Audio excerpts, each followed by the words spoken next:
All right, so I get to read to you from my house instead of the library. It's going to be kind of fun.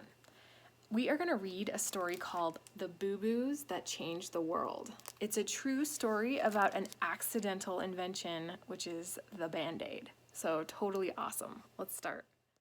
All right, so this book is called The Boo-Boos That Changed the World.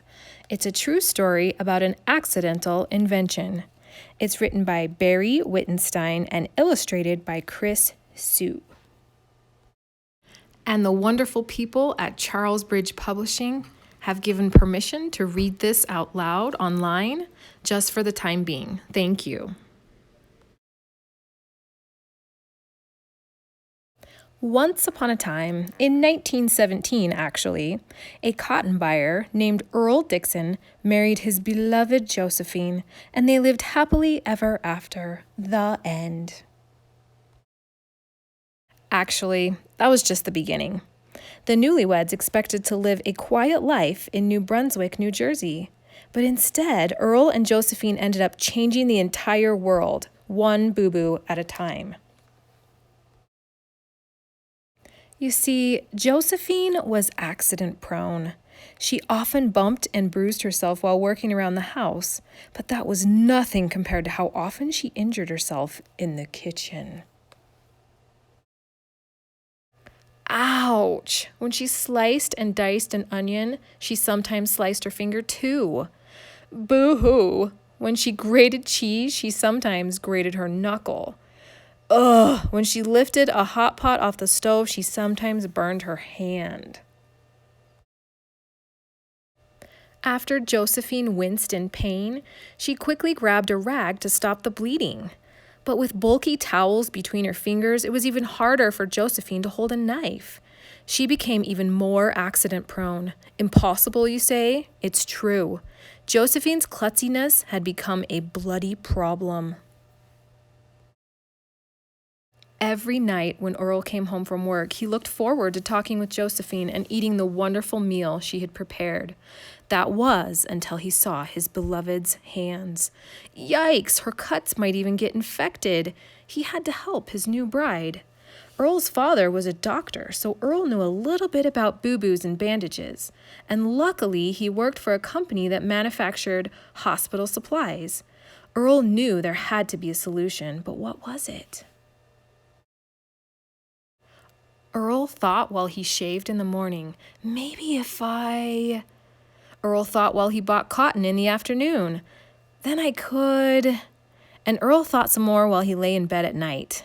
And that would solve. Finally, a light bulb went off over his head. I've got it, Earl yelled with excitement, waking up Josephine. What have you got? She asked. The bloody solution, of course, Earl replied. The next morning, Earl tried out his idea. Step 1. He took a long piece of adhesive tape and laid it on the kitchen table, sticky side up. Step 2. Earl cut small squares of sterile gauze and stuck them on the tape every few inches. Step 3. He placed a material called crinoline on top of the adhesive tape to keep the whole strip sterile. It's perfect, Earl said proudly. Now all Josephine had to do was cut off a piece of the longer strip and put it on. She didn't need anybody's help. She needed only one hand. It worked. At last, they lived happily ever after. The end. But wait, here comes the part about where Earl and Josephine changed the whole world. Earl guessed there were probably hundreds, possibly even thousands of people who could benefit from his new invention. Earl and Josephine thought about making the bandages themselves, but they soon realized it was too big a job. Earl told one of his co-workers about it, and the co-worker encouraged Earl to meet with the company's president. At first, Earl's boss, James Johnson, wasn't quite sure Earl's idea was good enough. Earl demonstrated how easy it was to put the bandage on. Then Mr. Johnson saw his own light bulb. The company agreed to produce and sell the product. They combined the words bandage and first aid to create the clever name Band-Aid. Now Earl and Josephine would surely live happily ever after because Band-Aids were guaranteed to be an instant success. And with that, we've come to the end. Thank you and good night. Oops, not yet, sorry. That first year, Band-Aids were made in a factory. It was a slower than slow process, and only a small number could be manufactured by hand. They came rolled up and were 18 ridiculous inches long and 3 ridiculous inches wide, and they still had to be cut into pieces.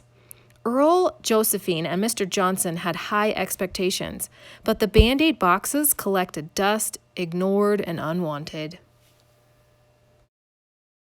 A few years later, the company invented a machine that could mass produce thousands of bandages. Instead of the user having to cut them up, each one was ready to go.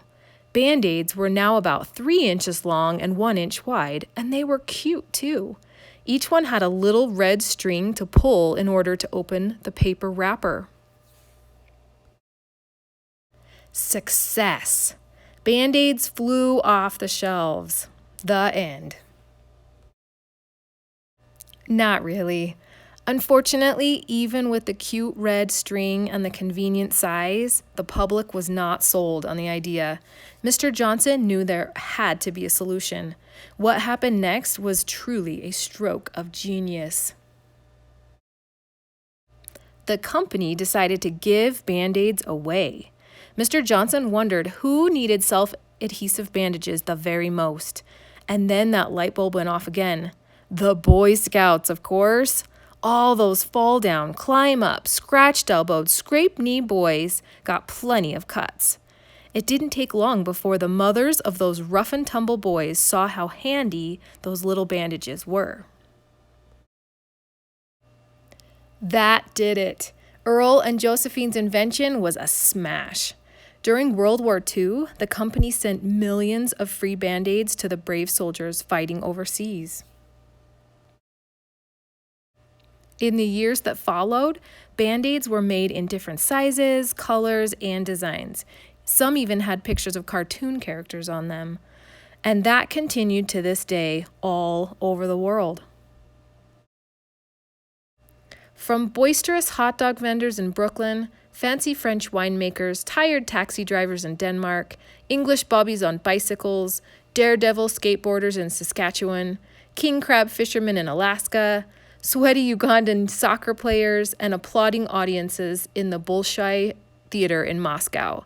The sounds of "oh," "wah," and "ouch" are echoing still, but not for long.